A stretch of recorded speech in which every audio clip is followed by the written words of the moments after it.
going live again.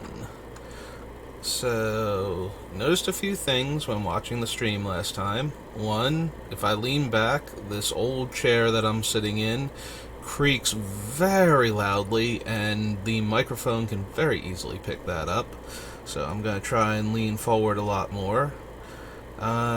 Did manage to get the mic to stop swiveling at me, so most of the desktop looks like I'm getting into the yellow but not the red, so that's an improvement. I did also notice that when I messed up the Microsoft Word document, that I got it to come back on for me, but it did not come back on for the channel. So you were spared my horrible spelling, poor typing, grammatical errors, and so on. You were not spared, however, from me refusing to read the cards properly even while I was staring at them. For example, Barrage Tyrant is a 5-3, not a 5-4, no matter how much I want him to be out of bolt range.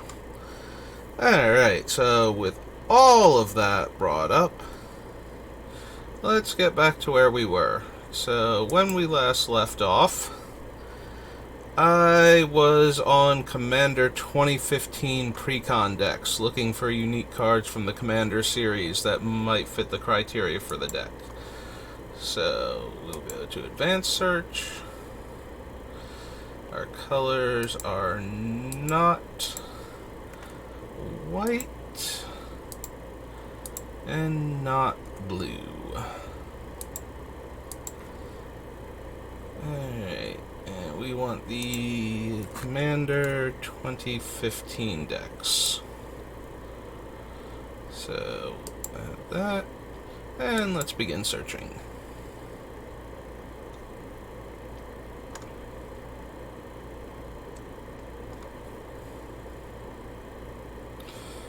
There's my official I am now live in chat.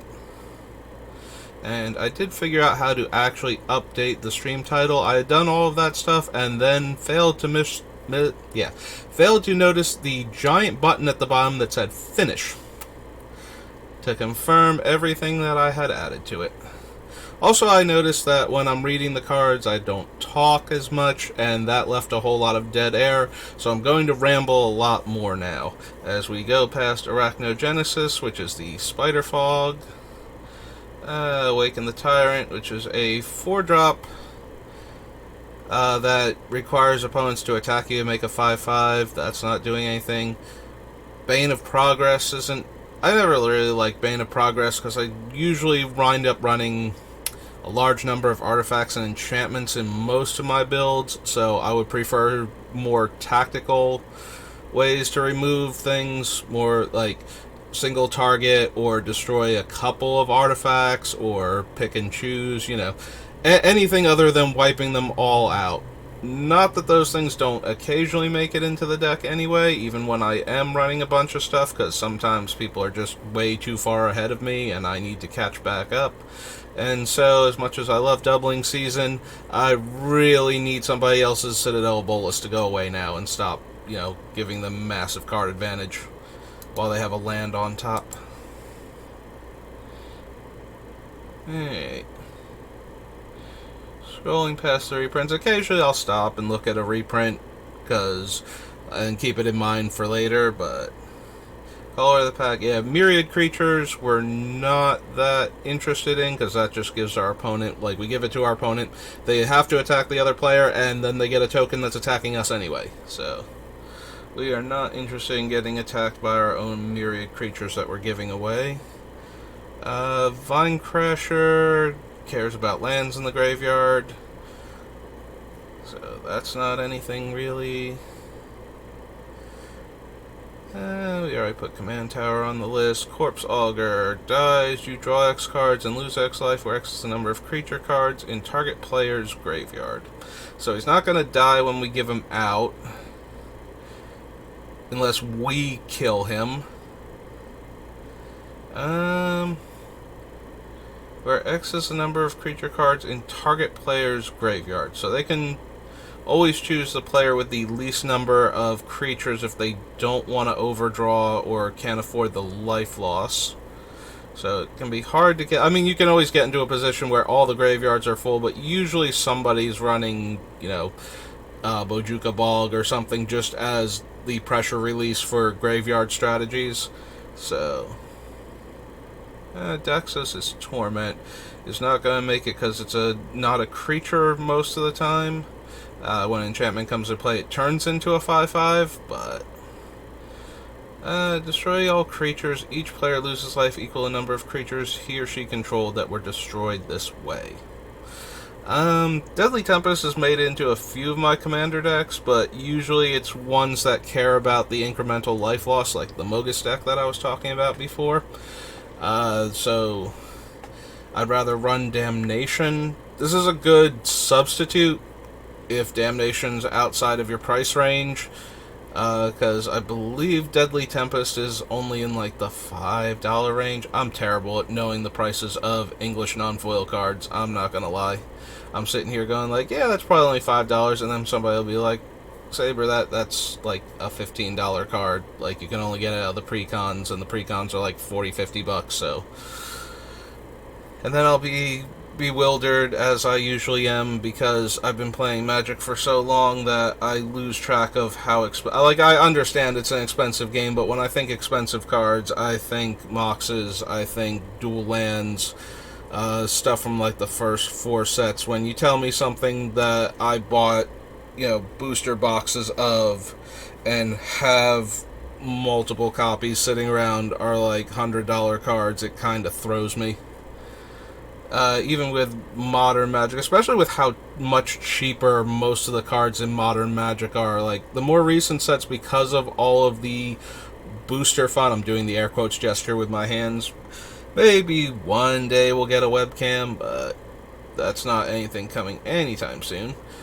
But because of all of the different ways, like the collector's packs and the set boosters and whatnot, the regular rares in sets, like the normal artwork regular rares, like and mythics, the card has to be like top tier tournament card to get any kind of financial traction anymore. The money cards are the foil and like alternate art cool things that you only get like one in every like 10 boxes or something. Like, those are the cards that are actually worth money. Everybody just kind of, which is actually nice for people that just want to play Magic.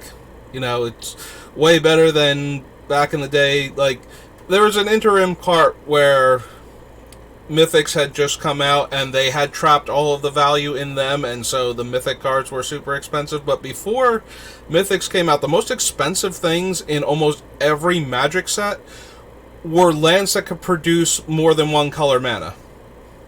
Because every tournament deck lived and died on its mana base. And if the lands are just as rare as any other card in the set, then you need lands. Like, that was always the thing. So any kind of dual land that was even remotely playable, or any utility land that was even remotely playable, were usually the top, like in the top 10, like the 5 lands in the set were in the top 10 cards that you could open out of the pack. It was almost never a bad thing to open lands. Now the lands have to be exceptional, and usually we have to wait until they go out of print. So this is a self-mill along with each other player. So each player puts the top X cards of his or her library into the graveyard. For each creature put in the graveyard this way, I get a 2/2 black zombie token that's tapped. Yeah, I think we can do better. We would rather have discard and draw to, like, either loot or rummage through our deck to get creatures into the graveyard, or just put them there directly.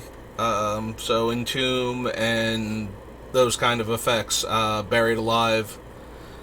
So we probably don't want Dread Summons. We can add it to the list just in case we need more of that effect and then cut it later. So let's search the document for Commander. And down to the Commander and Brawl cards. Alright. What was your name again? Dread Summons. Alright.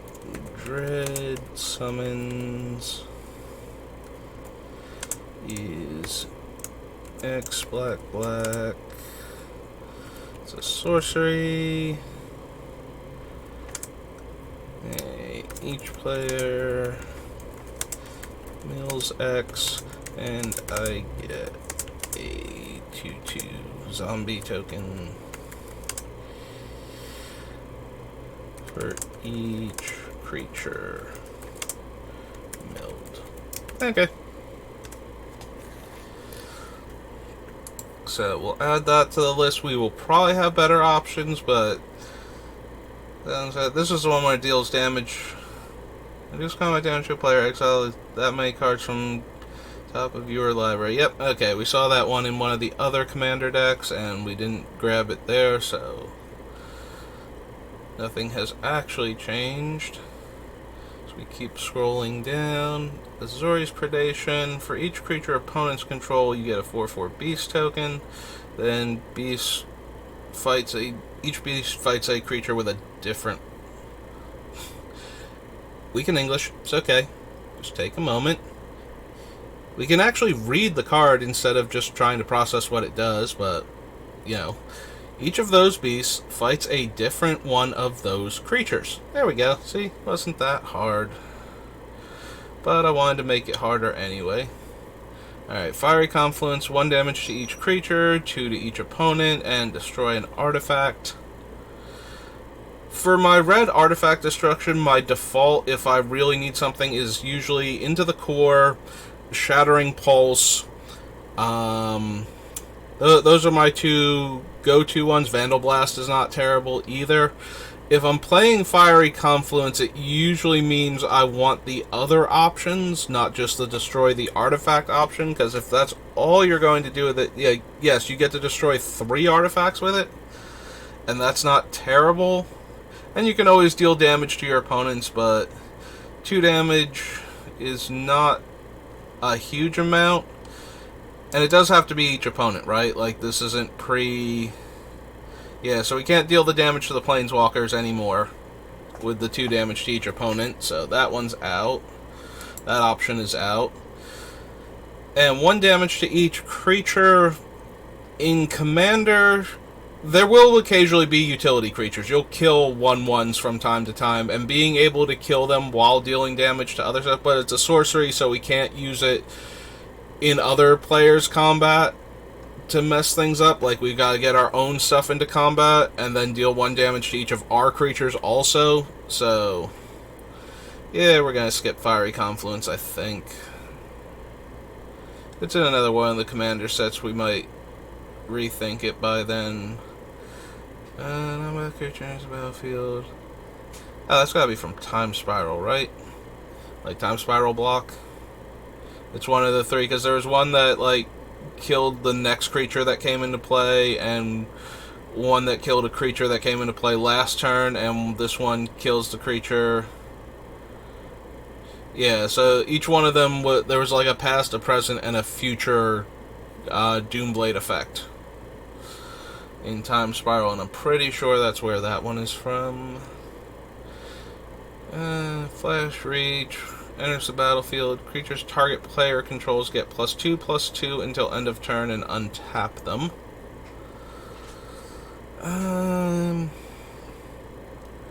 It's a mini overrun we can give out. It's 6 mana though, and I don't think we're going to have a ton of little creatures running around to benefit from it, so it's not super helping us either. Yeah, we glossed over the hunted monsters before because they give their tokens to a target opponent rather than to any opponent. Like, the best thing we could do is give them to our opponents once we're down to heads up, and that does not seem great. When we get to original Ravnica, Indrix Stomp Howler is one of the ones that's not optional. So if we give it to our opponent and there's only, like, we don't have cool artifacts and enchantments to destroy, they have to destroy somebody else's, even their own. So that's slightly better.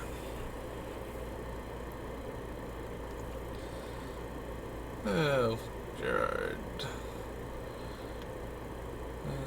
Cage Breakers. Lightning Greaves. Lightning Greaves makes it, obviously, into almost every deck. I have never done a near creatureless deck that cared so little about its own commander that Greaves and Boots do not make the cut. Like, for that thing, for a deck like that, I would need the commander to function more like an enchantment than a creature. I'm pretty sure Mazaketh is a commander unique thing. Whenever a player sacrifices another permanent. See, this would have been good if we were making the opponent's sacrifice instead of exiling our stuff. And I'm going to keep repeating that, even though, wouldn't it be nice if our card had completely different text that was even better for us and allowed us to build an even more different and degenerate deck around it? Well, yes. Yes, it would. But it doesn't do that, so... There's Marin. Marin buys back things from the graveyard, but we want to put things in our graveyard for the most part. Most of our creatures are things we want to throw away so that we can give them out later. Deals 4 damage to each of X targets, which can be creatures and or players. Nope. Museum Mortars. Mystic's Mastery. Yeah, I was drafting the Prismatic Cube today on Arena, and I had a lot of fun with Mystic's Mastery and a very late Key to the Archives. As a general rule, I sincerely dislike the Alchemy cards, but I dislike them in their randomness and difficulty to process as a person who has been playing Magic for over 20 years now. Like, I get what they do, but it's hard to see how they're going to interact with cards until I actually see people playing with them. Like, I don't intuit what a game's going to look like if you get this card and you play it, and then things are permanently getting new game text or stat changes added to them. Like, how that's going to impact the flow of the game. Like, the way that I process Magic, it helps me win when I understand what all of my and my opponent's options are. Like, the more of them I grasp, the easier it is to play around things that are bad for me and try to play into things that are good for me. And Alchemy cards tend to make it harder for me to process exactly what's about to happen with certain things. Like, there was an enchantment. It came out in the new Capenna Alchemy. That's like a 5-mana white-green enchantment that makes all of your creatures, every turn that stays in play, every creature that you have access to, hand, in play, and in your deck, permanently gets an additional +1/+1. So, this opponent played it on turn 5, and I did not have a disenchant effect. And they did not have creatures in their hand to cast. So I killed the stuff that they had in play. I was running a Jeskai deck. And then a few turns later, they cast Icing Death, the mythic white dragon from Forgotten Realms. And it came into play with 8 power. It was an 8/7 flying vigilance. And then they followed that up with the Great Henge, because now the Great Henge only costs 2 green mana for them to put into play. And then they started casting other creatures the following turns, and every single one of their creatures was like 2 to 3 mana, and was coming into play with like 7+ power for the rest of the game. And I got overwhelmed by it because I was not far enough ahead despite how slow they had started. And I wasn't able to keep... I was able to slow that down. Like, I played the Hullbreaker Horror, and then killed one of their little guys, and like they had made a token creature, so it wasn't huge because it wasn't affected by the enchantment. And I killed that, and then I bounced Icing Death, and then their deck just exploded at me the next turn, and it overwhelmed me. I did not have enough resources to keep all of those creatures in check. So, but in a cube situation, I'm used to a very high power level and a fair amount of variance, and playing best of one on top of that means that you just have to be as best you can ready for what your opponent is doing. So getting ambushed by cards that I don't process as well, like figure out what all of the options are for them or how they're going to impact the game in the next like 5 turns, isn't as much of a hindrance as it would be if I was going to be seeing those cards all of the time, 4 of in the deck, constructed formats. So yeah, don't like Alchemy that much. I will say that Key to the Archives is one of my favorite cards from that subset because I like all of the options that it gives you, and I like mana rocks, and so if I have to pick a card that I don't outright hate, that uses the alchemy mechanics, Key to the Archives, which when they did a tournament for that featured alchemy cards, everything I saw from that revolved around Key to the Archives, because that was like that was when it first debuted, and it was just in literally every deck, because it fixes your mana, it ramps you, and it lets you trade a land out of your hand for a spell from its spellbook, and almost every single card in its spellbook is either very powerful or has a great deal of utility. So there's Pathbreaker Ibex, which buffs all your guys based on greatest power among creatures you control.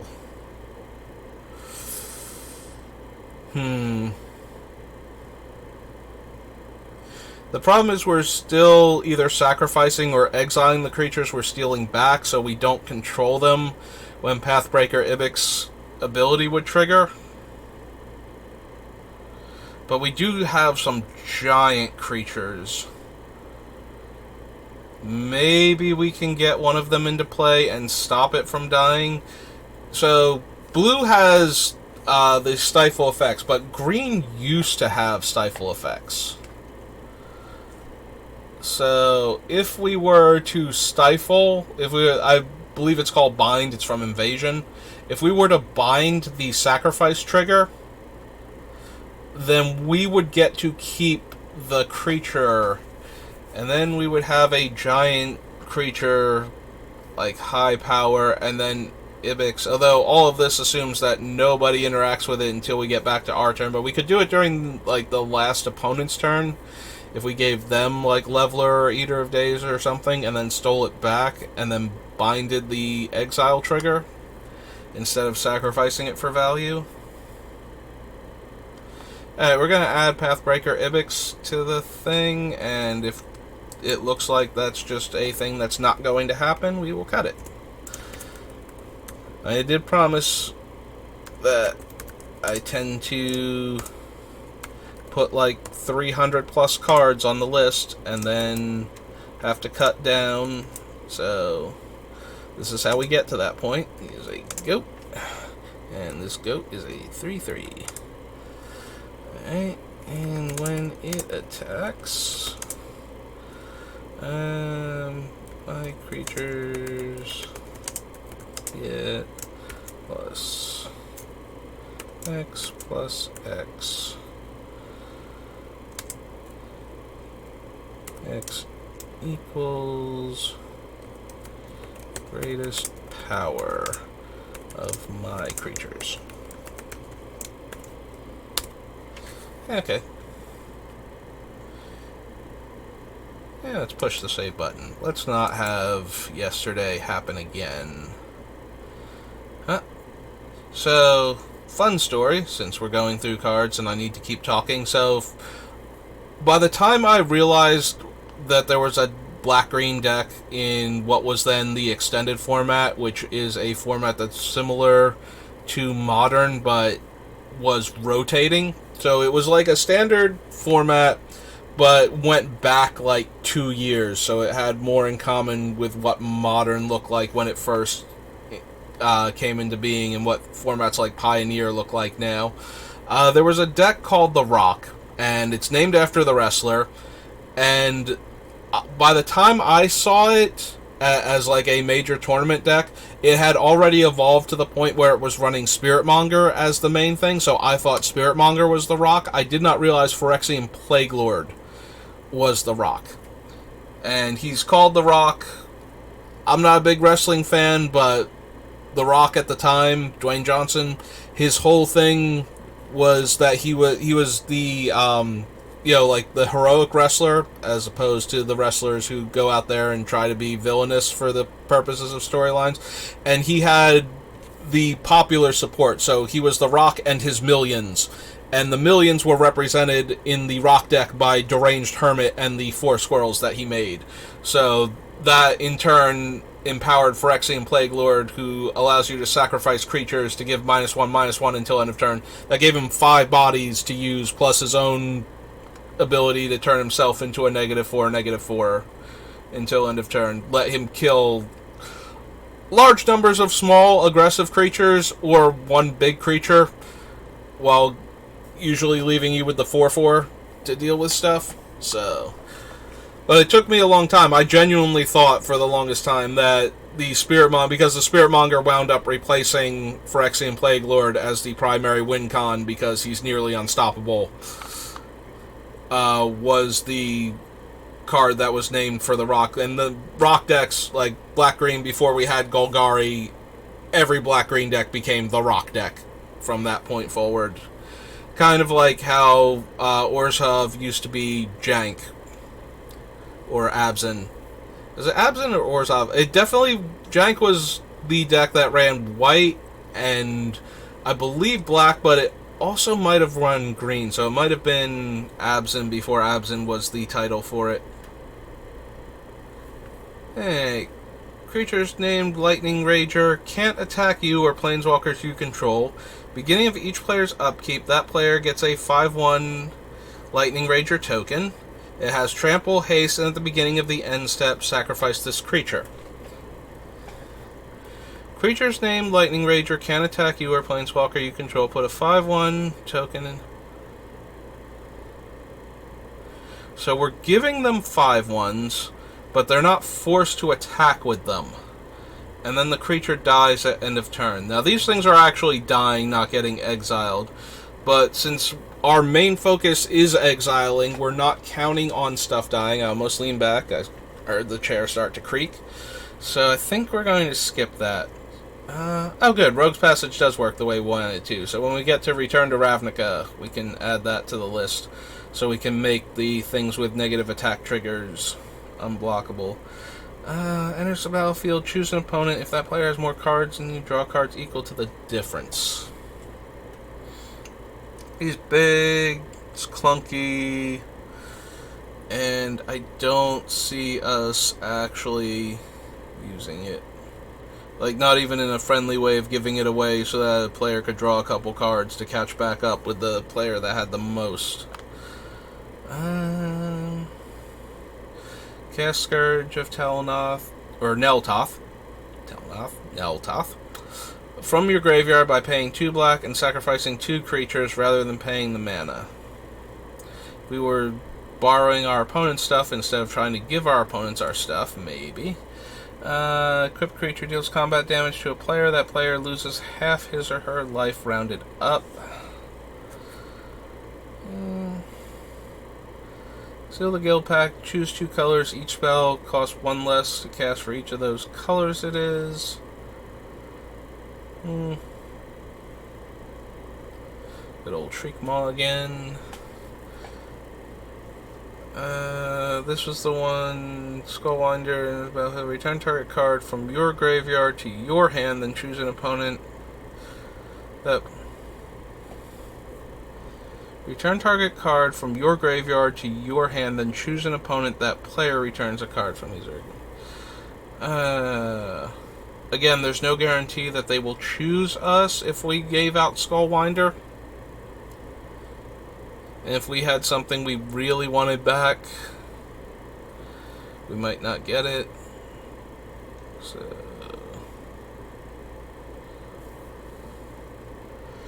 Creatures without flying your opponent's control can't block this turn. It's 2 and trample. Tarian Mauler. Drastodon. Felonite Hermit. Only gives you the things when it's turned face up. Thief of Blood enters the battlefield. Remove all counters from all permanents. Thief of Blood enters the battlefield with a +1/+1 counter for each remove. Okay, so that's actually kind of interesting. So it's not optional.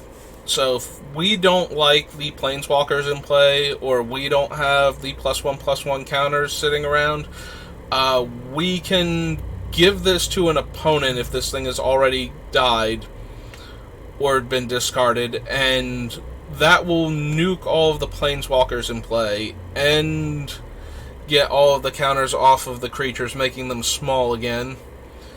And then this thing has to attack one of our opponents with all those counters on it. Yeah, nah, Thief of Blood seems like a potential thing. We will add him to the list. Hello, Thief of Blood. Blood. It's 4 black for a 1/1 vampire, and vampire only. It flies, and ETB, right? Yes, just ETB, yep. All counters from perms, and give this +1 counters equal to counters removed. Alright. So I'll add that to the list. And we will scroll down. There's Thought Vessel. Honestly, since it only makes colorless mana, I prefer Reliquary Tower. But number of giants you control to each non-giant. That's probably not anything. Enchantment, no.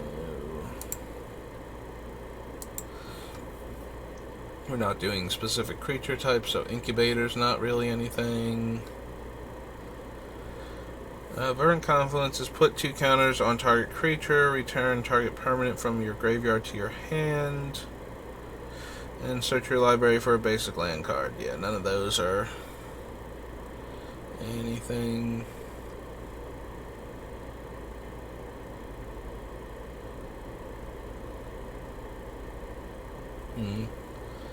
We might consider Viridian Shaman later on. Vivid Lands. Vow of Malice. War Chief Giant. Haste to Myriad. Yeah, Myriad's not anything we want. Got a little bit of tinnitus in my ears right now, which makes sense. I don't know where else you would get it. Wretched Confluence. You can have target player draw and lose 1. -2/-2 to a creature, or return a creature card from your graveyard to your hand. Yep, none of those. Alright, so that's all 3 pages of that. We are done with Commander 2015. And we must go to 2016 now.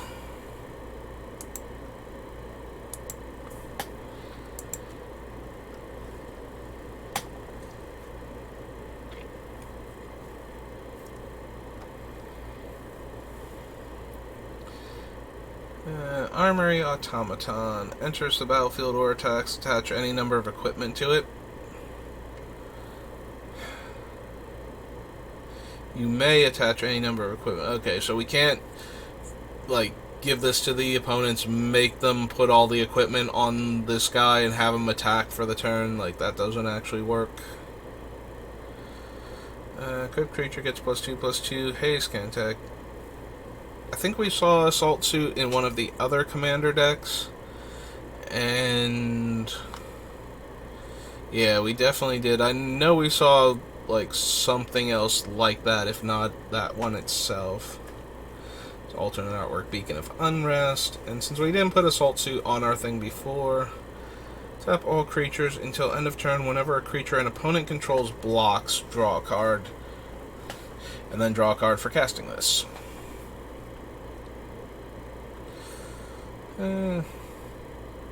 Sack, Blink Moth, Bloom Pile, tap, flip a coin. If you win, destroy all non-land permanents.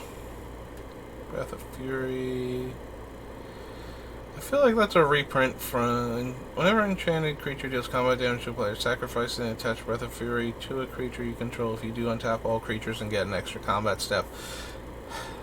I forget if this was from Commander set specifically, or if it's from... Oh, it is literally only from this Commander set. Okay. I'm thinking of Crown of Fury then, from original Ravnica, and I forget exactly what that one did now. There's Burgeoning... Cauldron of Souls. Attack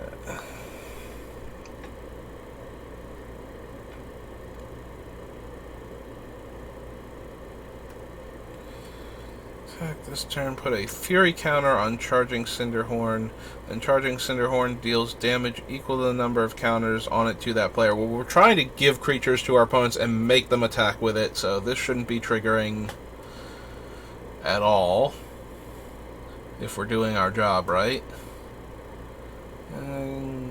Yep, don't need that.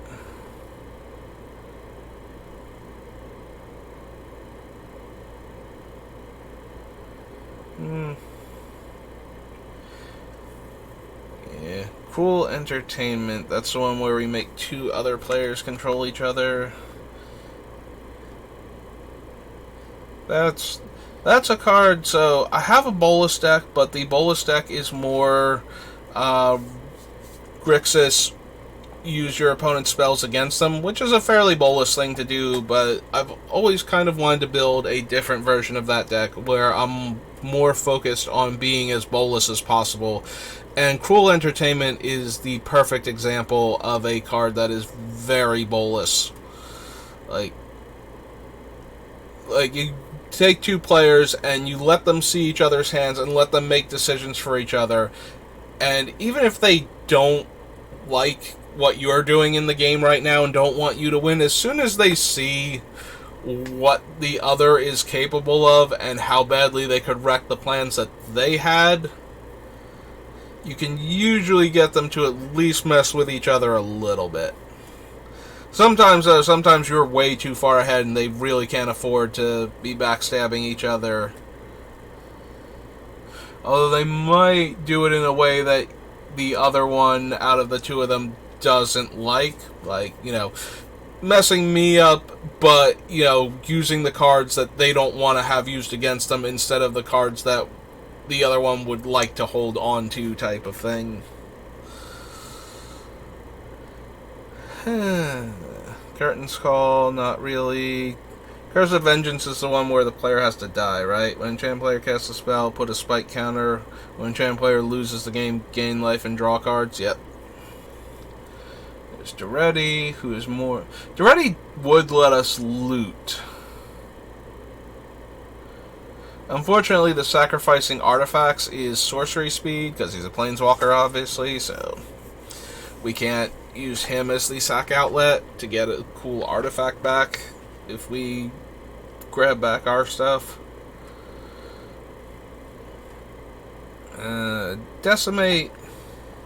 So the only downside to Decimate is it needs all 4 targets. In a larger commander group, you will always be able to find those 4 targets, but Decimate doesn't necessarily mean that, you know, when you have to destroy, you know, a Citadel or a Doubling Season or something, that doesn't necessarily mean that you're going to get a card of one of the other types of that quality, that caliber, you know. You have to do... Sometimes you're destroying one person's Soul Ring in order to get...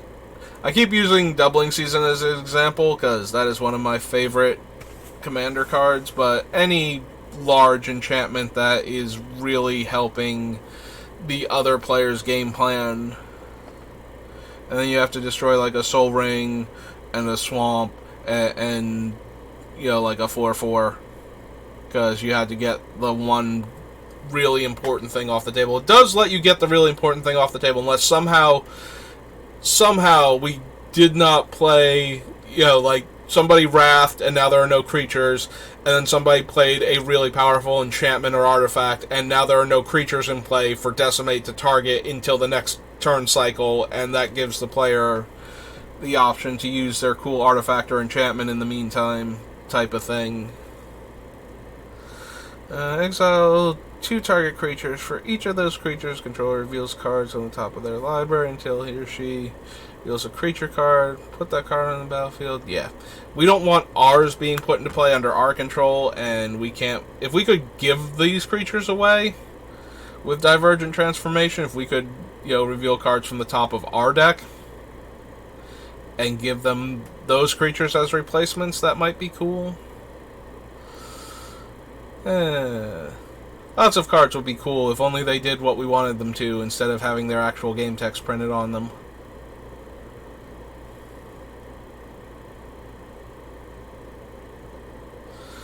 If we were goading more, evolutionary escalation might be a thing, but if we were going to build a goading deck, I would rather build it around like the new guy that goads all creatures with power less than him, and start from there, give him a background to match like whatever color we want to do, and then start goading every creature every turn. Whenever Frenzy Fugue enters the battlefield or at the beginning of your upkeep, gain control of enchanted permanent until end of turn. Untap that permanent, it gains haste until end of turn.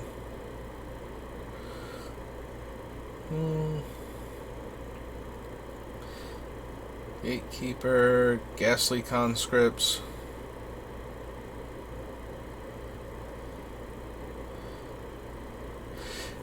Ghastly Conscription, I know this is going to be from, Fate Reforged or something, but when we get back to there, that one's kind of interesting because we can put all of the creatures, all of our terrible creatures, into play face down, and that effectively ignores their comes into play abilities, because they'll be manifested as face down 2/2s instead.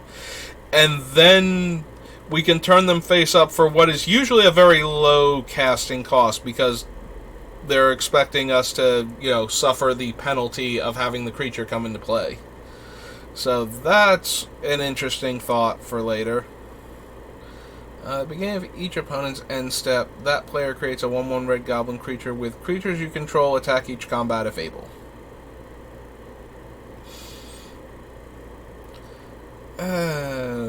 Again, that doesn't control where they attack. And depending on your play group, most of the play groups I've played with, if you force players to attack and you don't have something very impressive in their way, they will almost always attack you to make you stop making them attack people. That's why goading has to be worded the way it is. It's like, if you make something attack, well, it's fine, then I'm going to attack you. Stop making me attack people if you don't want that. Let me decide when I'm going to attack and who I'm going to attack.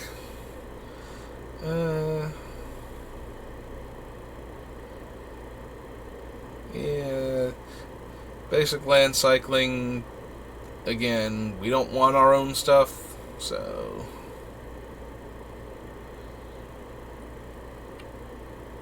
it's combat damage to a player. Gain control of all artifacts that player controls. There's Homeward Path again.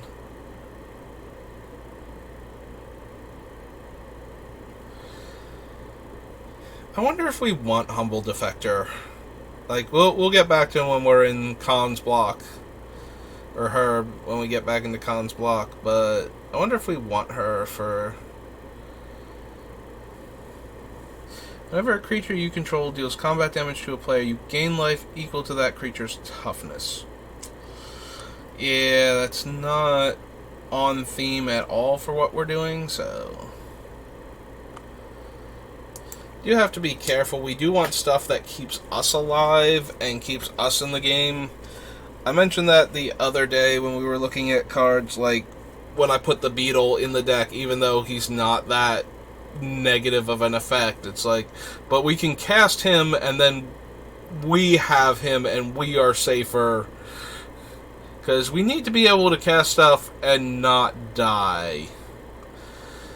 from casting it. We need creatures that we don't mind putting into play that can, attack and block and do normal creature stuff, in addition to the terrible creatures that we want to give out. So it helps to look at other stuff that, like a 3/7 menace that if it dealt combat damage to a player, we would gain 7 life. Is not the worst, but it's also not the best. I think we can do better than that for our own creatures. If you're the defending player, create a 3/3 red ogre unless they pay 3. +1/+1 and intimidate. Sacrifice a non-token creature.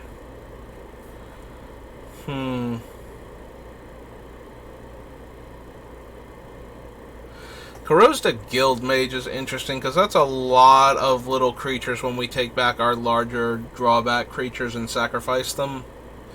And Homeward Path and the Saurion both are like Homeward Path was tap, right? Here. We're on the commander set. We just saw it on the other page, but we look for Homeward Path. Oh, we just put it down as land. Silly me. But I believe it was just tap to gain control of your creature, and Brooding Sauron is just a trigger at the beginning of the end step. So both of those we can, we're not spending mana. So when we get to whichever Ravnica set, I believe that's the second one, Karazda, because the first one is hybrids, and the third one had them tap to do their abilities. So I think Corrodes the Guildmage, Corrodes the Guildmage is from the first Return to Ravnica. So we will look for it there. Whenever opponent casts a spell, reveal the top card of your library. If it's a creature, put it onto the battlefield. Yeah, we don't want our own stuff. Magus of the Will, we still don't want our own stuff. All this stuff we're putting in the graveyard, and we don't want it. We want it to be there, and then we want to give it away. Beginning of your upkeep? No. Battle Ball. Beginning of your upkeep, you may have target opponent discard a card at random. Yeah, that's not helping any of our strategies. If we could discard a card to do stuff.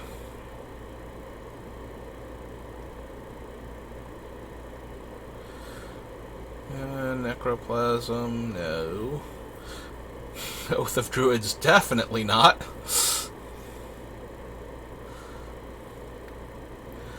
Parting Thoughts. Destroy target creature, you draw X cards, and you lose X life, where X is the number of counters that were on that creature. As a 10/10, costs 1 less to cast for each creature your opponents control.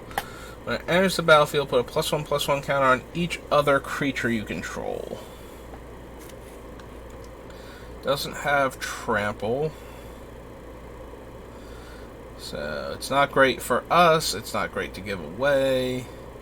We already have a bunch of other options. Speaking of which, I bounced over the Lord of Extinction, but then put the Malignus on the list with the idea that it would be unblockable. So it might be worth going back to put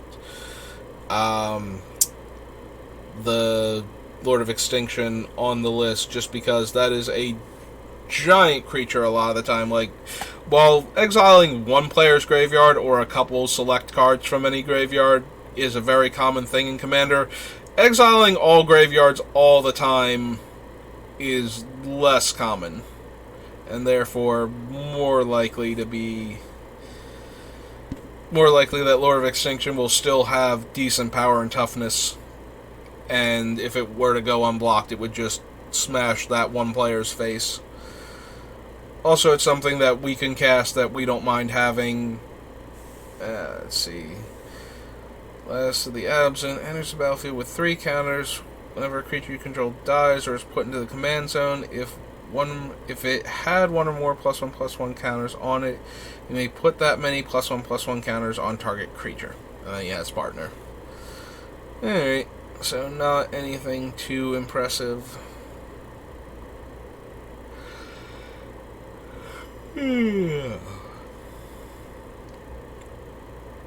Rebel Hulk, Runehorn, Hellkite. Actually, in Mogus, for the wheel effect, since Mogus has a lot of discard punishment and draw punishment, so he makes it into the deck there. He does have to be in the graveyard to use his ability, so I don't know that we want that particular wheel effect. If we wind up with the Wheel of Fortune in the deck, and we want to have ways to, like cards that we can put in instead of Wheel of Fortune, because Wheel of Fortune is an obscenely expensive card nowadays. I'm always kind of shocked at that secondary market value. I mean, obviously it has to be on the reserve list, but I keep kind of forgetting that because there's a Judge promo of it, and the Judge promo is also insane because there used to be a loophole for the reserve list where Wizards would print the cards as Judge promos, like super rare promos that were not easily obtainable. And then one day they decided to do the like Urza's Coalition versus Phyrexia, like original, like the storyline from Invasion Block. And for the face card, like from the Coalition side was Urza's Rage, because Urza did not have a proper card yet, because Planeswalkers back then were way too powerful, and trying to create a card that felt like a Planeswalker of that time period just created way too many headaches. Like, they had a card that represented him being undercover and in disguise called the Blind Seer, but they didn't have a proper Urza card back then, so they used Urza's Rage to represent him. On the Phyrexian side, though, they printed the Torment staple at the time when it came out in Urza's Destiny, Phyrexian Negator, who was on the reserve list, and because it was a dual deck, it was like a $20 thing that you could just buy, and you could get a foil copy of a reserve list card. And the people that care about keeping the reserve list around and what it represents pitched a massive fit about that one. And because of that, rather than not doing that level of reserve list card, like not ever doing it as like a dual deck card or anything, Wizards just closed down the like promo foil loophole as the way to get a handful of more reserve list cards out there. And that was probably an overreaction mistake on their part, because now the reserve list is just set in stone until they want to break it. And speaking as somebody who actually has a Lotus and 5 Moxes and Walk and Twister and Recall and, you know, Workshops, Mana Drain's not on the reserve list because they reprint that thing every time they want money from a, you know, heavily, like one of those sets where they're going to charge you like $10 a pack for it instead of the normal 3 to 4. But who has like every card that is on the reserve list. The reserve list is not a great thing.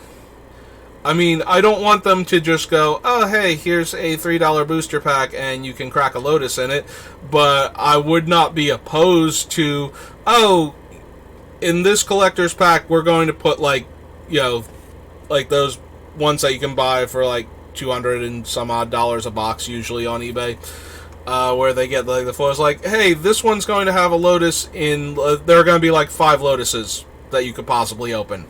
Like, that's not going to impact the availability of Black Lotus at all, but it does allow players to potentially open one, you know, and then as Lotus, because the number of Lotuses out there, even if you take great care of them, if you keep them in a sleeve, inside a box, inside of another box, inside a safe, you know, something eventually is going to happen to somebody's Lotus, and there's going to be one less of them out there, and there's no way to get any more. And it's at the point now where not only can you not afford to play Vintage in paper, unless you have been playing for as long as I have, And I could never afford to get back into vintage if something happened to my collection. Like, that's just gone at that point.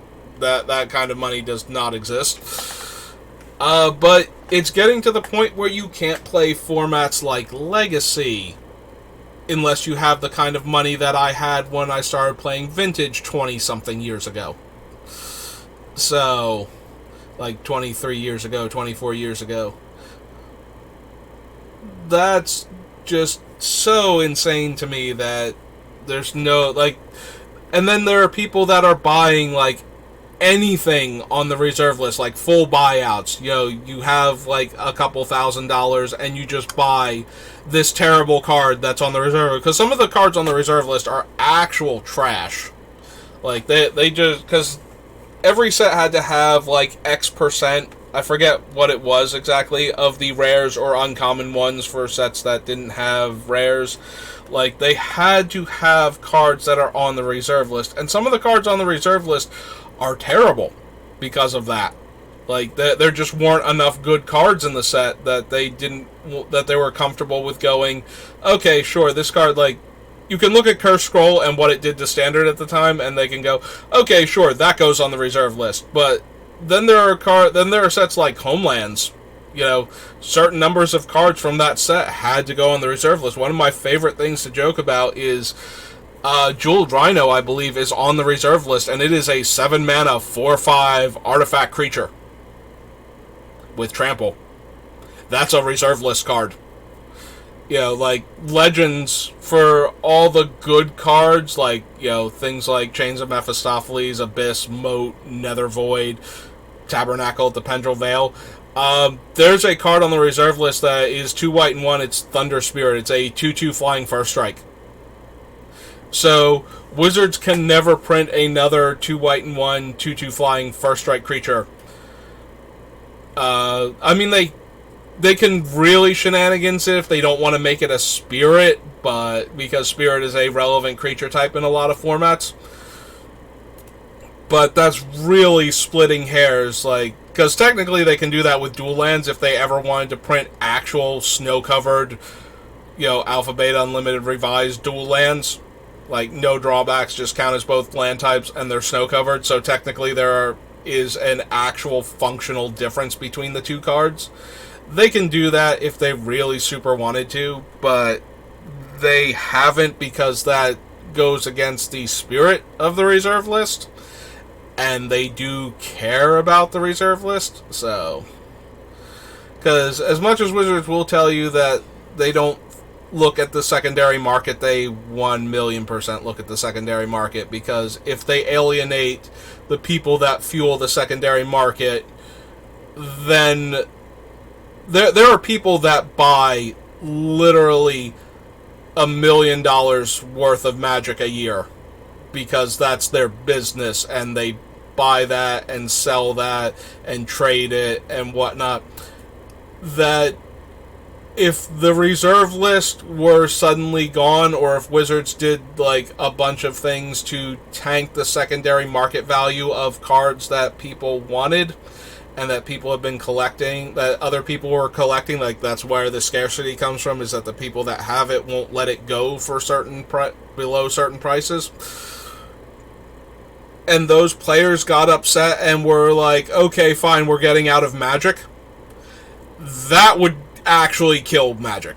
Like, it wouldn't kill it, like, almost nothing can kill Magic, because Magic has such a massive player base that even if Wizards abandon it entirely, stop printing new cards, and would not let other people print new cards because, you know, they still hold the patents and copyrights on it, Magic would endure for, like, decades after that, because the player base would keep it alive. The player base for, like, way worse, like, card games that did not have the massive player base and support that Magic has, have occasionally kept the card games alive for years afterwards. The DBZ card game from Score got revived by, I think the company's called Panini, and, like, has the same thing before, like, Dragon Ball Super came out and got its own card game. There was a revival of the old Score Dragon Ball Z card game that I used to play that got revived by Panini and used like the same rules and the same, like the cards were interactable with the older cards and everything.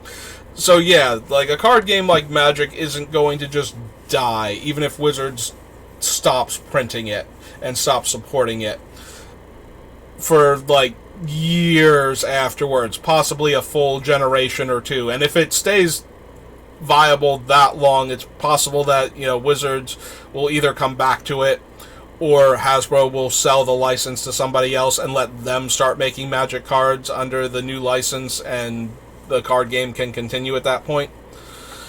So anyway, Magic's never going to die, but if we upset enough of the small handful of people that really super care about the secondary market and have functional millions of dollars invested in it, and they give up on Magic, that will destroy the Magic economy, unfortunately. Which is sad, because the Magic economy is terrible the way it is. Like, it does not... I would rather see people be able to gain access to the cards and play the game, because I'm always going to have a Beta Ancestral Recall. Like, that's going to be a thing until I sell it to pay for, like, cancer treatment or something, as like a backup to, like, I'm going to die, I need money, I can sell this for a large amount of money and, you know, keep myself alive longer. That's when I will part with, like, my old stuff. So I will always have a Beta Ancestral Recall. I don't care if you have the new artwork. I don't care if you have, like, one of the 10 that you could open in a collector's booster of, like, 3 sets from now. Like, that's not going to negatively impact me, and it's barely going to do anything to the price tag of my Beta Ancestral Recall. Even if it was printed in, like, you know, Double Masters is coming out. Let's say they actually did, like, $50 booster packs and Mythic Rare the entire Power 9 in an Eternal Masters set. I still have a Beta Ancestral Recall. There's still only, like, a couple thousand of them, period, that were ever printed. I don't care that you have the new one. Now you can, like, hey, you've managed to actually put together a set of Power and can play Vintage with me. Cool. It's been, like, 5 years since I've ran into somebody outside of, like, a large, like, Magic Fest level tournament that had a Vintage deck, and I would hate to bring a Vintage deck to those type of things, because, you know, 99% of the people there are fine, but there's 1% there that know they can, if they grab your stuff, they can convert it into immediate cash and be gone before anybody's figured out what's happened. So my Vintage deck does not go anywhere near events like that. They probably shouldn't even come with me to events where I know the people, but where I know, like, 99% of the people that are going to be there, and there might be, like, one person, and yeah, it probably still shouldn't, just because of the secondary market value on everything and how easy it is to unload it and then disappear, and by the time you figure out, even if it was my stuff and can prove it, you know, you're gone, you have the money from the person, and now I have to track down the person that you got it from. Yeah, no, that's not gonna happen. So, yeah, I don't super care about the reserve list. Like, I don't think it's healthy for Magic. I understand why it still exists, and that it's probably not going to go away, but I do agree it's not a great thing for Magic. Like, I'm going to suggest cards that are on the reserve list for this deck that nobody's going to have aside from, like, me and, like, you know, the other people that might have them aren't necessarily going to be watching this. So when I suggest reserve list cards that I own because I want to do the cool thing in the deck with the cards that I own, I understand that people are not going to be able to afford this. I went on that rant before. But yeah, no, I just started talking about the reserve list, and I do not care for it. I don't think it's healthy for the long term for Magic. I think it actually, while it keeps the secondary market value high on my Vintage cards, it also makes sure that there's not a lot of people that can afford to buy them. Like, I have to sell to, Star City or something, because those are the only people that are going to have that much cash lying around to be able to buy vintage cards from me. Because they can't, nobody has enough money. Local card shops have to be doing really good right now to have that kind of money that they can pull out to invest in this card that they can then turn around and sell. So, yeah, it's not helping anybody, really, to have these cards be that expensive, except for the people that do have them, and the rare person that has, like, the level of job that you can have, like, a six-figure income and get into Magic and want to buy power. Like, what was it, a few years ago, what's his name, Post Malone, getting into Magic, like, yeah, he's a famous, international musician. He can afford to go down and buy an Alpha Black Lotus if he wants it for his deck. But normal human beings can't do that, and we're not helping Magic by stopping people who would like to play Vintage and can't, because they could never, ever afford it. And it's also not helping Commander players. I mean, yes, your Commander group's probably not going to have, someone like me in it who has all these cards. And let's be honest, some of the cards, as expensive as they are and as good as they make the deck, they're not adding a huge power level boost for the most part. There'll be a card or two that I'm going to put in this deck that doesn't have a good alternative that you're just going to have to cut from the deck when you build it, because you don't have that card sitting around. Like, I'm actually expecting Illusionary Mask to make it into this deck when I was thinking about it the other day. Like, the same thing that made me stop on the Ghastly Conscription. Illusionary Mask is a card that basically lets you morph your creatures onto the battlefield so you can ignore the terrible comes into play abilities and then pay the mana and flip them over. It's a very expensive card because it used to do this with Phyrexian Dreadnought from Mirage, because Phyrexian Dreadnought is a 1-mana 12/12 trampler. And if you can ignore the having to sacrifice 12 power worth of creatures to get him into play, then you circumvent. You play Illusionary Mask, you pay the mana cost of the creature, and now it's in play, and now it's a 12/12 hiding face down, and as soon as it does anything, basically it flips up, and now it's its 12/12 self, but you bypass the horrible additional cost of playing him type of thing. Like, he's been in play, he doesn't come into play now and trigger his comes into play effect. So that card is probably going to make this list, and even if I build up a base of people that are actually watching this, like, I actually turn this hobby of streaming into a thing that I can do, they're not going to have it. Like, I'm not going to have anybody in my audience who has it.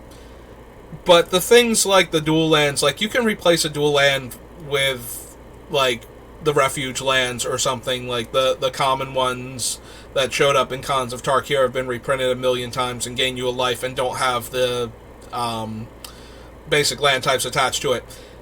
And your deck in a 5-player game is going to perform like somewhere between 80 and 95% of the time just as well as my deck is going to, as far as the mana base is concerned. Like, your land coming into play tapped and gaining you a life is not going to be such a huge detriment that my being able to play a fetch land, crack it, pay a life, and get, like a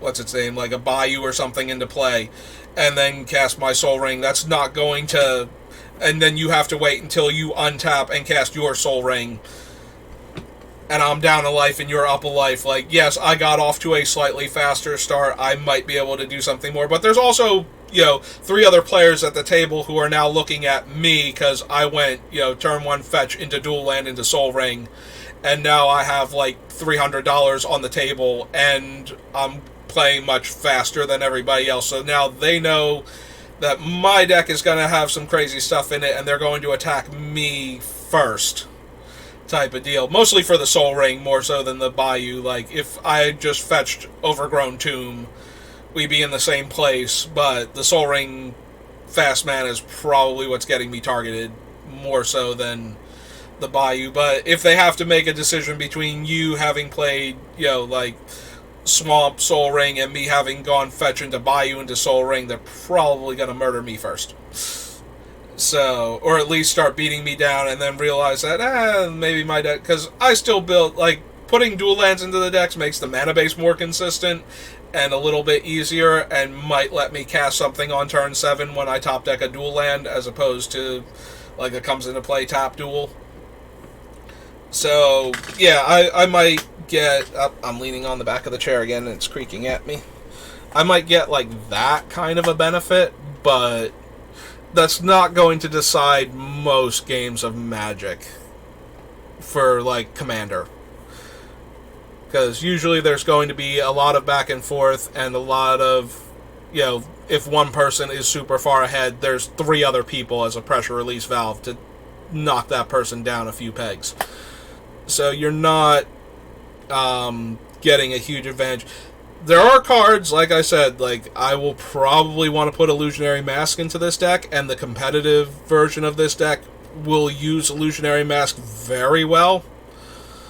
And that kind of hurts when cards like that aren't available to everyone, because it's going to be a fun and cool interaction, and it's going to be one of those cards. One of the things I look for when I'm building Commander decks is the cards that go super well into the deck that I'm building that don't go into any other deck. I love when I find a card that most people don't know exists that just plays perfectly into the play style of the deck I'm building, and I get to jam that card in there.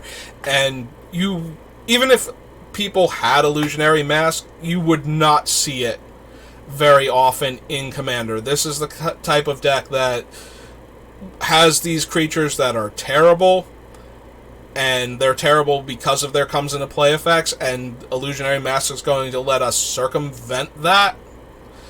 And so, because of that, Illusionary Mask is the type of card that we would want in this deck to do that not a lot of other cards can do. We probably, when we get to, like, Ghastly Conscription, I think there are a couple other cards where we're going to be able to manifest the top card of our deck fairly often. So we're going to probably run a few of those cards, and they can kind of make up for Illusionary Mask. Illusionary Mask has got to be several $100s, though, just from what it used to be able to do. Like, nobody's been running the Stifle Knot deck that I'm aware of in forever, but it's still a thing that can be done, and it's a card on the reserve list that has seen tournament success in the past. There's no way that the card is not a pile of money. Good old reserve list getting me onto a rant, and my love of oddball cards getting me onto a rant, and when we combine the two, I spend an hour just sitting here with like Seeds of Renewal and Celestia Sanctuary on the screen and not adding any cards to my deck. Alright, water break.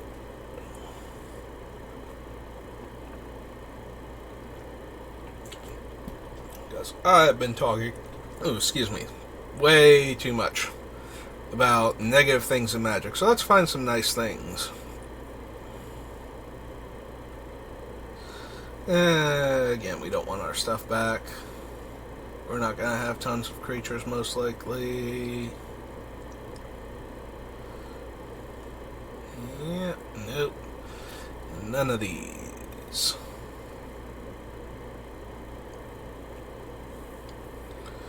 Stonehoof Chieftain. 8 mana, 8/8 trample, indestructible. Whenever another creature you control attacks, it gains trample and indestructible until end of turn. I mean, it's a big, angry creature that we can give to the opponents to make them attack with it. I don't think it's not punishing them, so it's going in the less competitive version of the deck. But at the same time, it's also not, like, giving us anything. Like, it's an 8 mana, 8/8. So,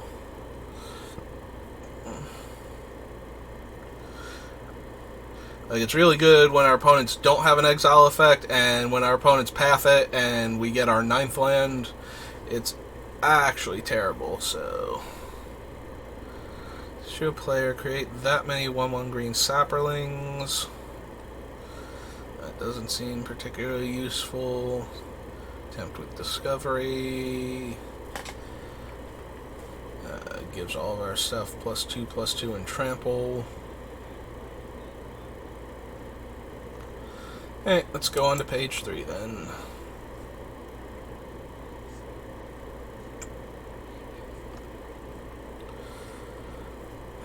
Treacherous terrain deals damage to each opponent equal to the number of lands that player controls. Yeah.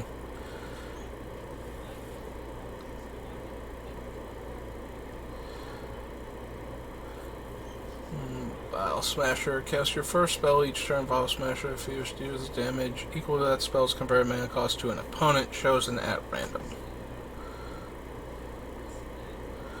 Turn an instant or sorcery card from your graveyard to your hand. Deal damage equal to the CMC to each creature your opponents control and exile it.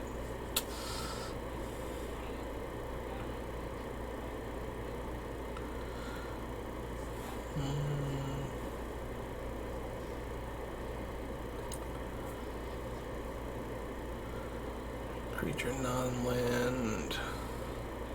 Yeah, I'm looking at Waste Not right now. We haven't had anything, like, we've had a couple of things that might make them discard a card. Oh, leaned on the chair again. But nothing that's too... Nothing that, when it comes into play, the drawback is discarding your hand type of thing.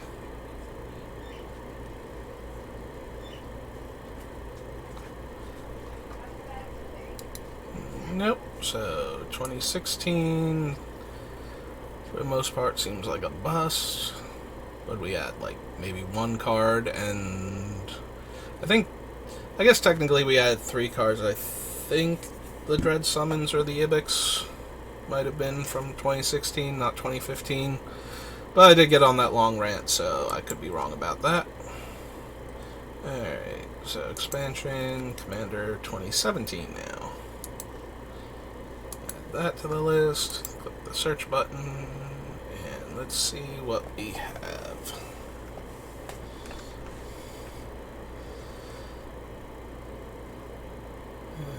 Abundance, Ambitions Cost, N1, Apprentice Necromancer, all reprints that we can focus on more later when we get to where they were originally from. This must have been like the dragon and vampire and whatnot theme deck, so we're gonna see Eddie and the Dragon. Well, I guess we won't see them because we've omitted them, what with the no white in the casting cost thing, but we're gonna see a lot of cards from their decks. As a battlefield, when you turn a target vampire or wizard from your graveyard to the battlefield. +2 in haste. Well, Bullies already have haste, so that's not helping. Scourge is the dragon one. Control dies. Scourge is in your graveyard. Yeah, no. Broodmate, Butcher.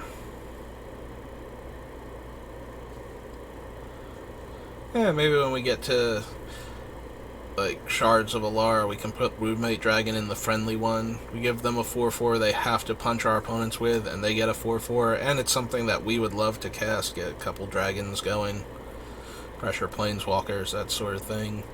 Nice, like, middling power card.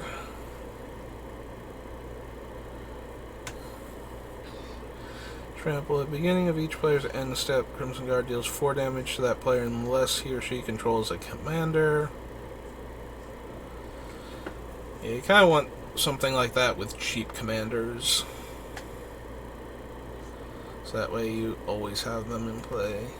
Whenever enchant player is attacked, untap all non-land permanents you control. Each opponent attacking that player untaps all non-land permanents he or she controls. Huh. So the Beamtown Bullies do tap to put the creature into play, So if we cursed a player and then we use the Beamtown Bullies on a different opponent, we would get to untap the Bullies. It's non-land permanents, so we wouldn't be ramping anybody or letting them cast like an extra spell during their turn or leave up counter mana. Alright, I'll add it to the list.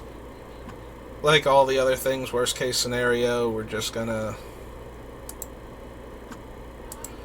cut it later. So, Curse of Bounty. It's 1 green enchant player.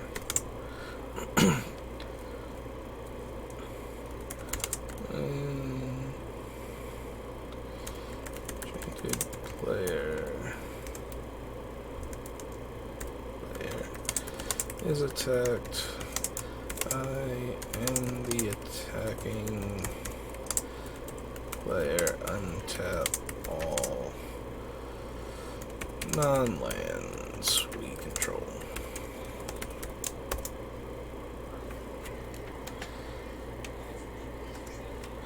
Okay. We'll put it on the list as a thing, given how it interacts with Bullies. Enchant player's attack, create a T2 zombie token. Each opponent attacking that player does the same. And Curse of Opulence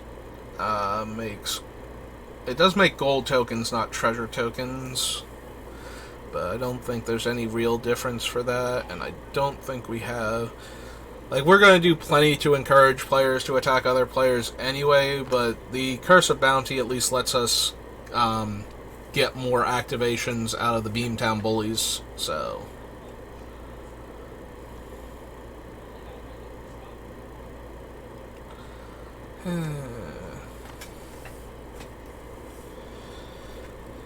Dragon Tempest, Dragon Servant, yep, all the vampires, all of the dragons, and a few cats too, because we're going to see the stuff from, what's his name, like the Primal Roar or something, and then the other cat that cares about equipment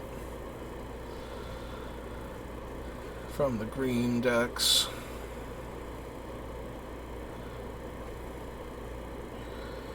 Go for the Throat. Grappling Hook is equipment base, which is from the white-green deck. Yeah, Nazan. He's the one that cares about equipment, and that's his fancy hammer. He's from the green-white cat deck. He's like the secondary commander. Heirloom Blade, Hellkite Charger, Herald's Horn. Yeah, we're not a like specific creature type deck, so... Your end step, target opponent creates a 1. Death Touch. Whenever a rat dies, yeah. Again, it's target opponent, so we can't force the opponent to give us 1/1 Death Touch rats. And they don't get to keep the cat, so it's not like they're enticed to give us the rats, so that way the rats can die and they can get counters on their cat because they're not keeping it. Mind Eater deals combat damage to a player. That player exiles a card from his or her hand face down. Yeah. We want to give our stuff away, not steal our opponent's stuff for the most part. The Kindred cards care about creature types.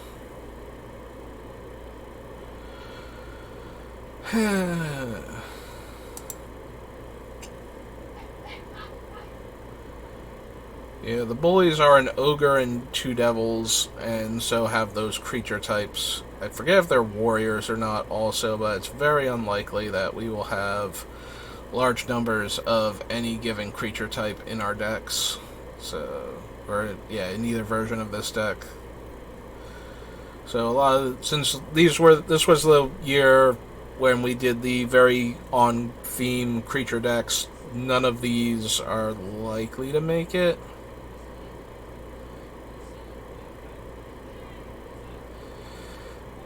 Okay, Mystifying Maze does, like, flicker it, and we don't want to do that, because it gives it to the owner, so we would get our terrible things back.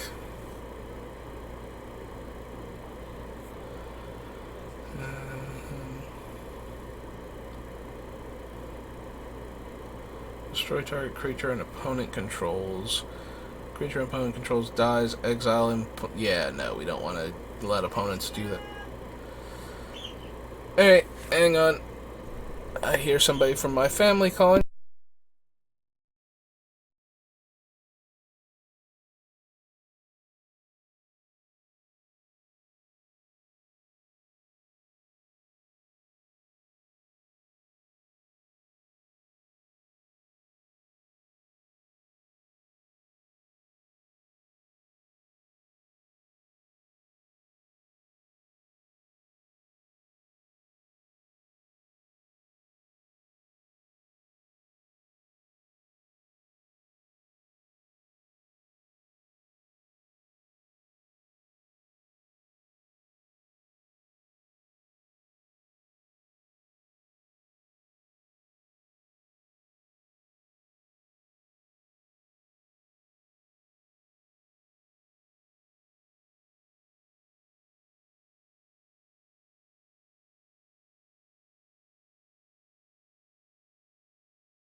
Okay, and I'm back. So, yeah, we're figuring out what we're gonna have for dinner, and it looks like we're going out for chicken, so probably going to end after I get through this list. So, we're gonna keep going. Scrolling. Greg heard this noise, and he's like, "What is that?" I said, "I I don't know how strong my microphone is, so I wonder if you're hearing my mom in the background. We'll have to see if you can hear her or not, so that way I can, warn her that when she wanders back here, the entire internet can hear her.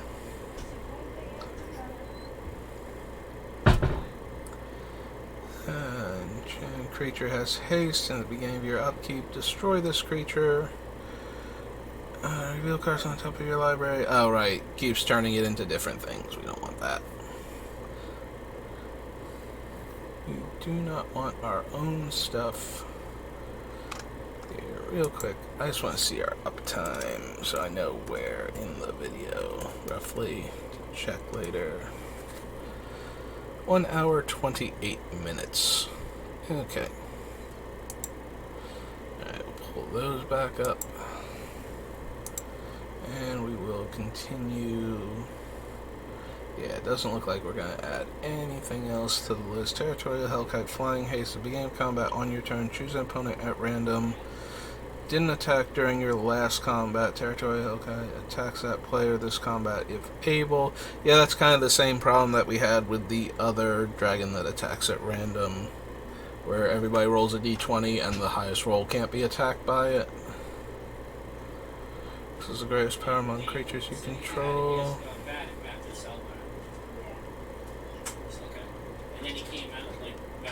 Vindictive Lich dies. Choose one or more. Each mode must target a different opponent. The creature discards 2 cards, loses 5 life. Yeah, no. Huh, I forgot she was a Jun color commander. She makes the little 1/1 dragon cats, right? Ah, they're 3/3s.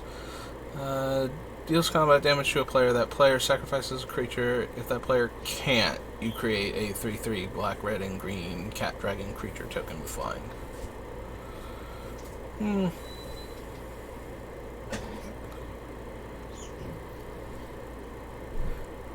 Yeah, it does make the opponent have to sacrifice when it deals combat damage.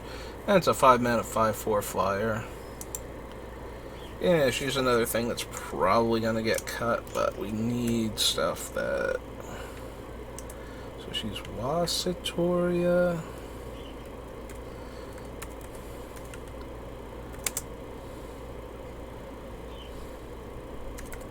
Guru. Queen. And she is 2 black, red, green. She is a 5/4 cat dragon.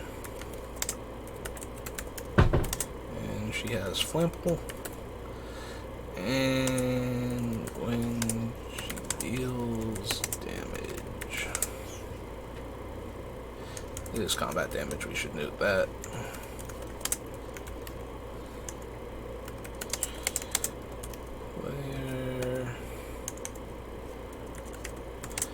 That player sacks a creature. If they can't, I make a 3/3 cat dragon token. And then Nickelodeon makes a 90s cartoon about it. Late 90s, early 2000s, something like that. Alright.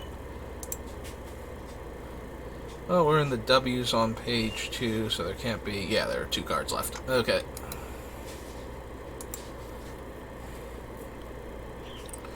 Alright, so that was 2017. So Commander 2018 is next. Doink. Doink.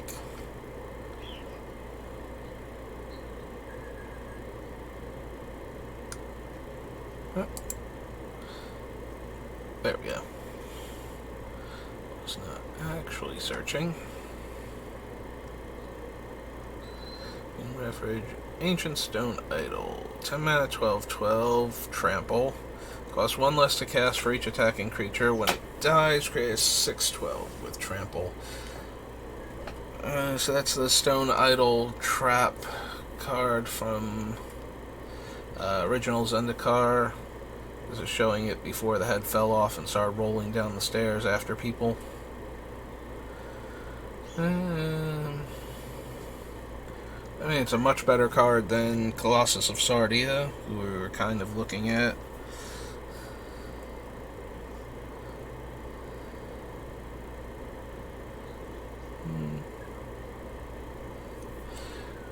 You know what? I'm going to add it to the list because we can both cast it ourselves as a big, scary blocker.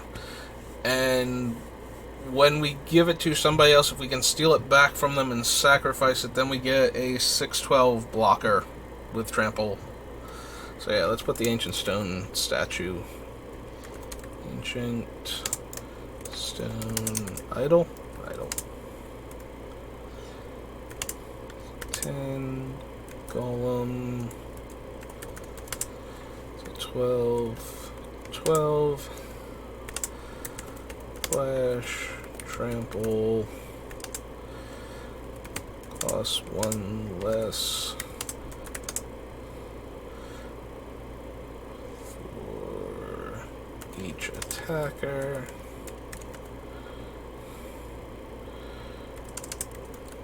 And this dies, make a 6/12 trample construct token. He's a golem, the head is a construct though. That's kind of weird.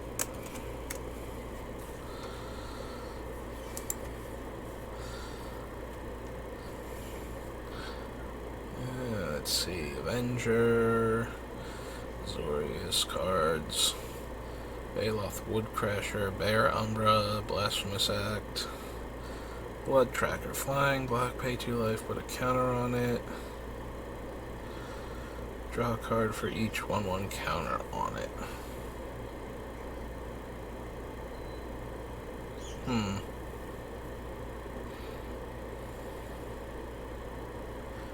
The problem is most of our ways to regain control of things are on board, so they would know that they weren't going to get to draw the cards.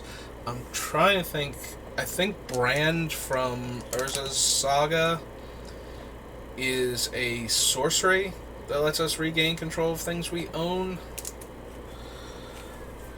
If that were an instant and we could ambush people, this might be a fun one to give away, especially if we have an Urborg out.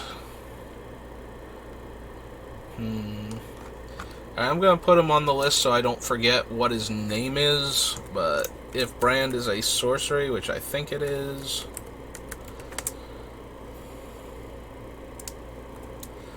he's 3 black vampire wizard.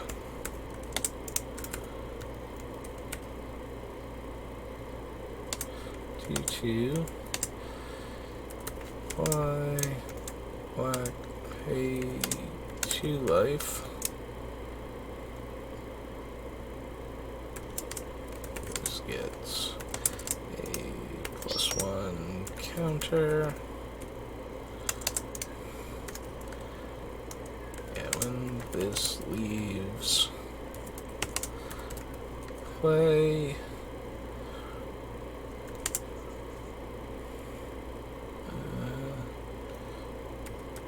draw 1 for each counter it had. Okay. So yeah, it's basically tempting them to, like, literally tempting them with the greed enchantment. So, wants them to get greedy. If we can steal it back at instant speed, there's a way to do that, then we can consider it. If there isn't, I don't really want other players getting that many cards from the things we're giving out.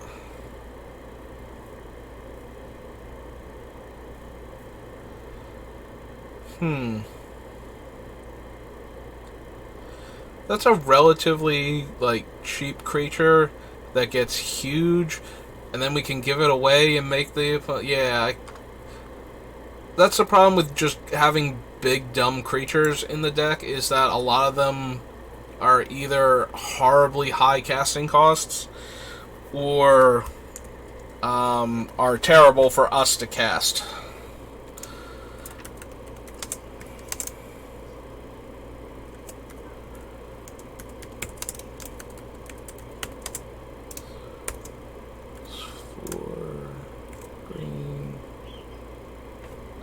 Oops, we accidentally highlighted it and deleted it.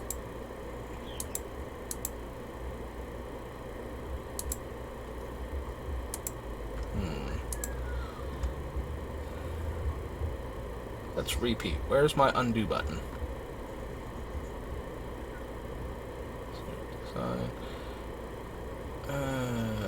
Okay.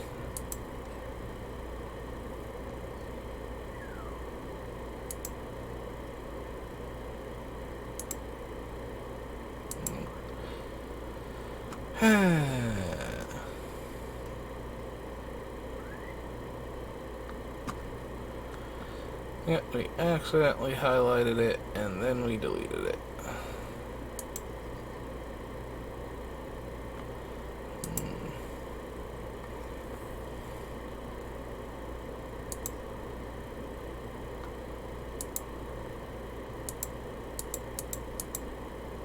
There we go.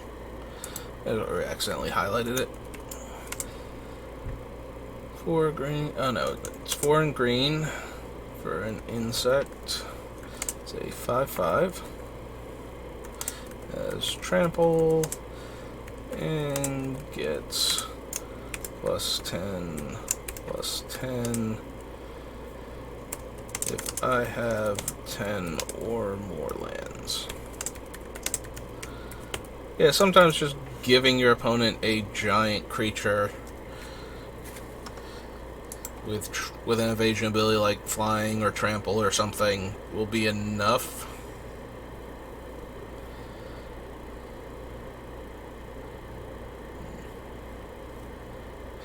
And we do need stuff that we can cast safely.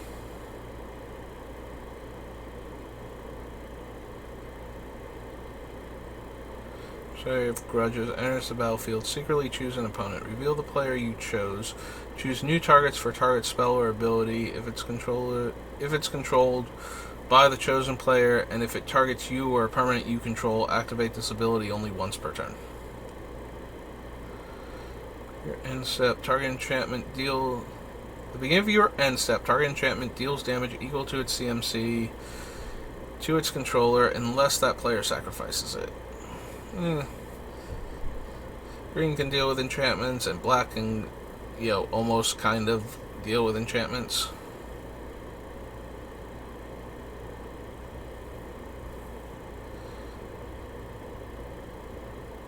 Same name. Okay, so this was another mono-colored commander list.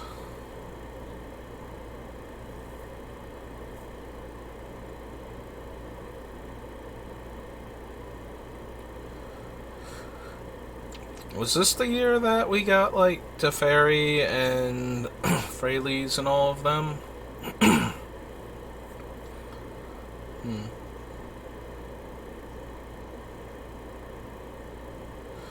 Target instant or sorcery? Yeah, no. Reveal cards from the top of your library until you reveal a non-land permanent? No.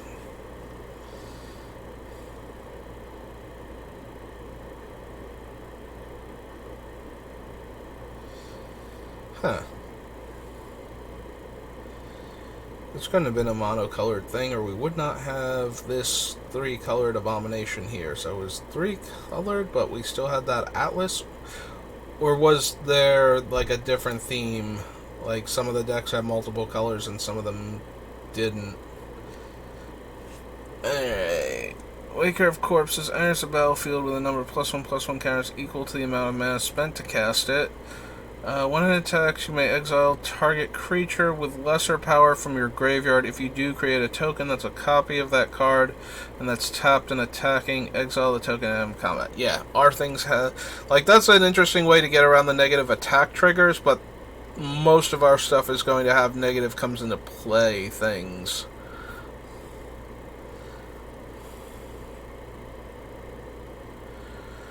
Two forest cards, put them onto the battlefield, tap, then shuffle your library. If the spell was kicked, all forests put onto the battlefield this way. Oh, untap them, and they become 3/3s. Deals combat damage to an opponent, deals that much damage to each opponent. Yeah, no.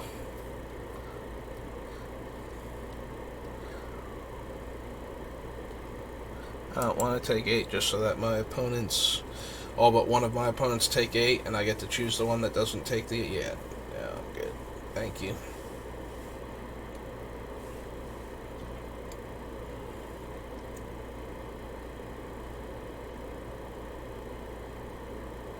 Well, there's Lord Windgrace.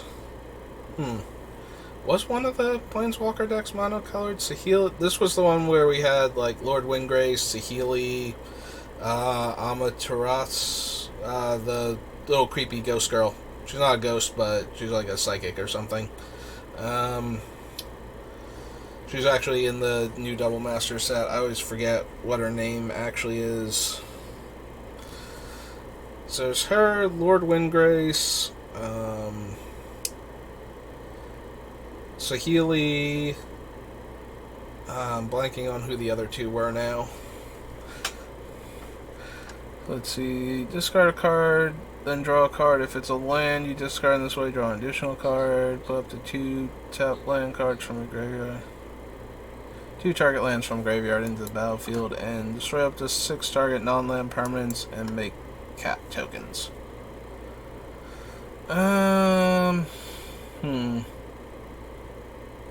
Yeah, I think we can do better than Windgrace. He more cares about lands than anything else, so... There's the 3 loyal creatures. Apprentice we already shot down. Guardian is at the beginning of combat on your turn. +1/+1 counter on each creature you control. We are not going wide. You control your commander, each opponent loses 3 life. Meh.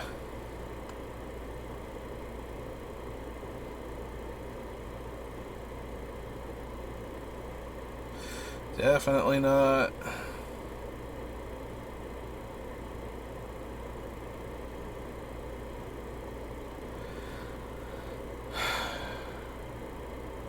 There are better ways to mill 5 cards. And occasionally, like, if we really wanted to, keep the spell. One less to cast for each time it's been cast from the command zone this game. Whenever your commander is put into the command zone from anywhere, draw a card. Yeah, if I didn't use that for Riss, I'm not going to use it for anybody else. Because Riss has super dying skills. That 1 mana 1/1 elf just keeps on going back to the command zone. Or land enters battlefield under your control, make an egg, and then the eggs turn it. Yeah. Neat card, but not what I'm looking for.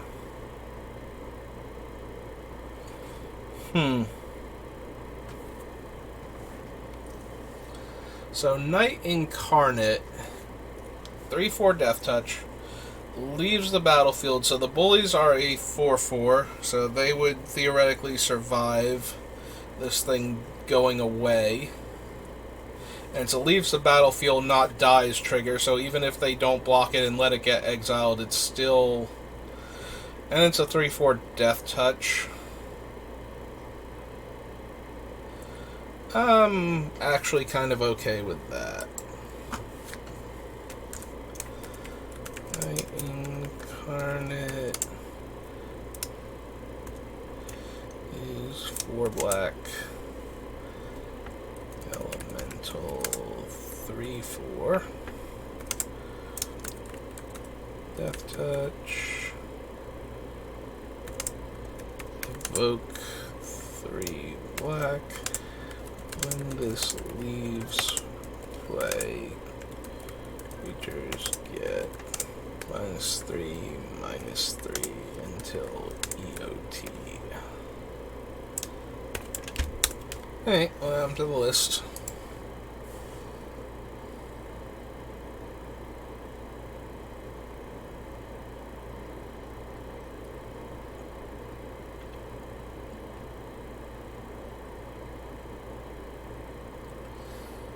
Ravenous Slime can't be blocked by 2 or less. If a creature opponent controls would die instead, exile and put in... Yeah, no. It's not doing anything. Yeah, that's another one of those.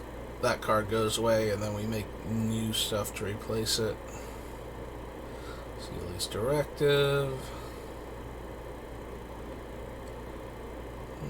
Savage Land, Savage Twister, Scrabbling Claws.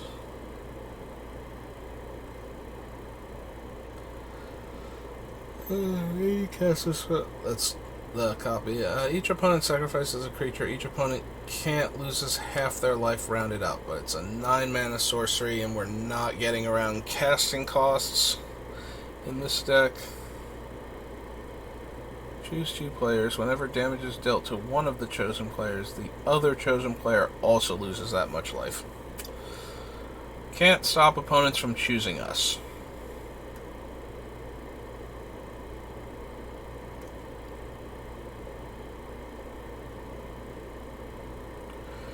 Attack each combat if able. Whenever a creature attacks you or a planeswalker you control, put a +1/+1 counter on him or her. It. Nope.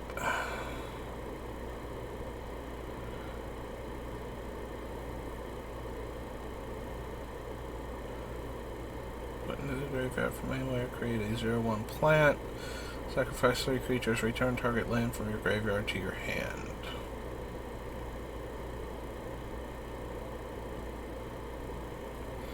Oh hey, it's Varchild. Deals combat damage to a player. That player creates that many survivor tokens. Survivors your opponents control can't block, and they can't attack you or planeswalkers you control. When Varchild leaves the battlefield, gain control of survivors. Varchild seems more interesting in a deck where I could turn creatures into survivors in addition to...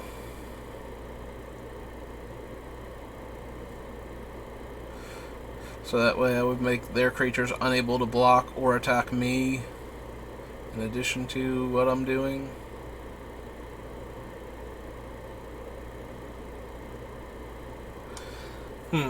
Whip-Tongue Hydra again.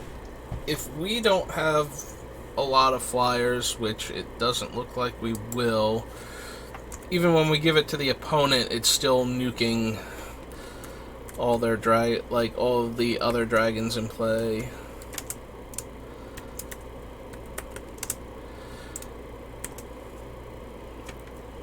Five green. Lizard, Hydra,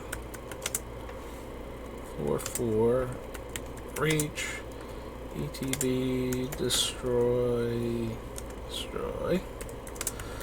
all flyers, and this gets a +1 counter for each flyer killed.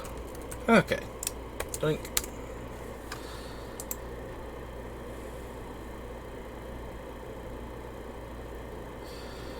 Windgrace's Judgment is another card similar to who's the thing, Maelstrom Pulse, where it's always on my short list because the downside to Windgrace's Judgment is that you don't have to kill an opponent's permanent. It's kind of bad if you don't kill like one from each of them, so you tend to make enemies even like they will understand that you had to destroy like the biggest threat, and depending on your play group, like I've played with plenty of people that are like, yeah, no, that makes sense, that thing had to die and this is the best thing I had, so you're going to pick that. And you just gotta watch out if your play group is super vindictive or easily gets distracted, like, why did you kill my thing though? It's like, because I get it permanent from each player. And Grace's Judgment.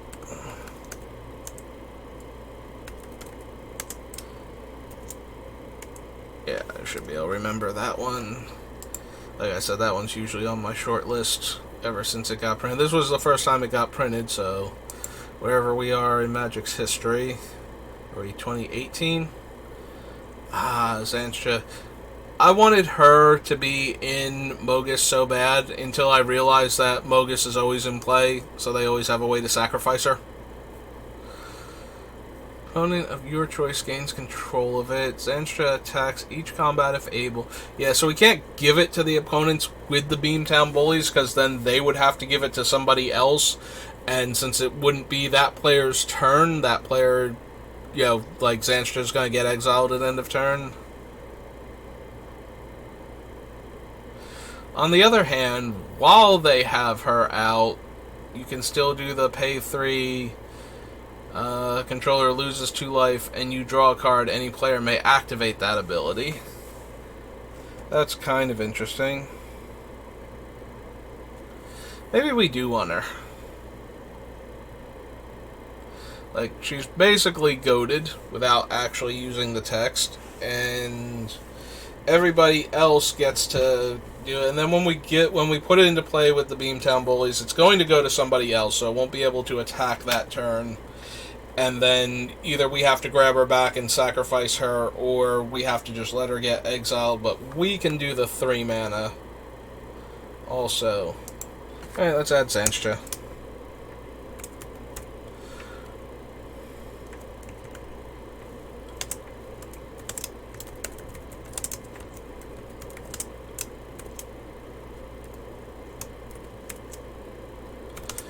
She is a Phyrexian minion now. If she's not, she 1,000,000% should be, so.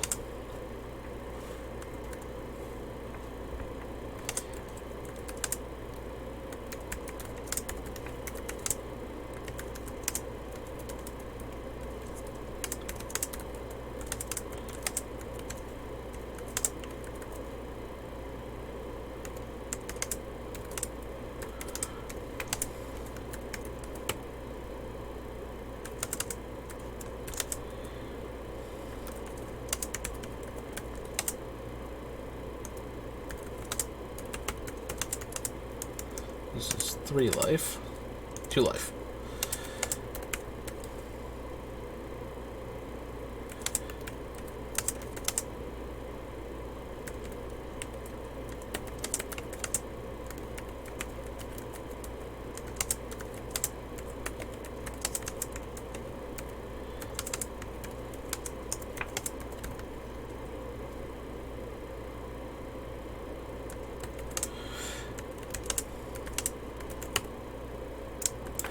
So, notably, if we give Zansha to a player, that player can voluntarily pay 3 and lose 2 life to draw a card.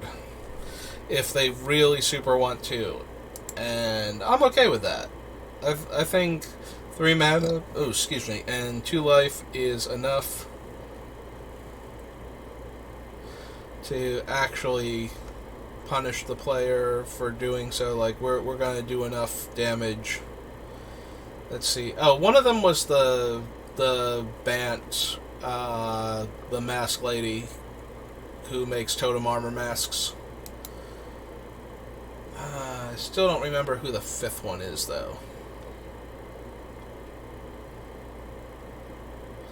Alright. Well, we're going back. Alright, so I've been live for a little while now. We were at an hour and a half before. I'm clicking on that one when I mean to click on this one because I'm thinking about stopping the stream now. So that was Commander 2018. I was low-key hoping to get through all of the Commander decks, but that's okay. We got through 4 of them. Save. And I think this one went better than yesterday, although it's much shorter. But we did manage to actually correct the stream title and our topic and everything else. So those are all nice. And we didn't have to ban any bots that came in here trying to sell us stuff. Alright. I think we did good today. So I'm going to call it a stream, and I will see you next time. Thanks for watching.